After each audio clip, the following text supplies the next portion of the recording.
साथ खाना भाई से बरकत है।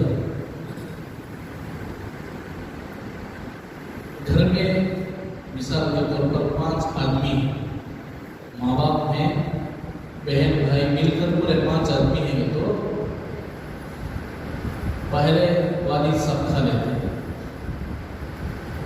उसके बाद बच्चों को इंतजार कर को माँ नींद लग जाती, उसके वास्ते मजबूर होकर आधा एक रोटी खाकर सो जाती।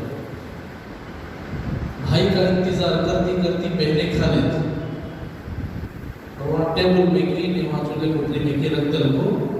भाई आता कितने बजे? दोस्तों के साथ खेल कूद को, दोस्तों के साथ वक्त गुजारा कर को 12, साढ़े 12, 1 बजे आते। कितने बजे आते? ये वक्त सुनाते, घर का अंदर जाते, क्या मीडिया की को खा लो, प्लेट धोने का मौका ले तो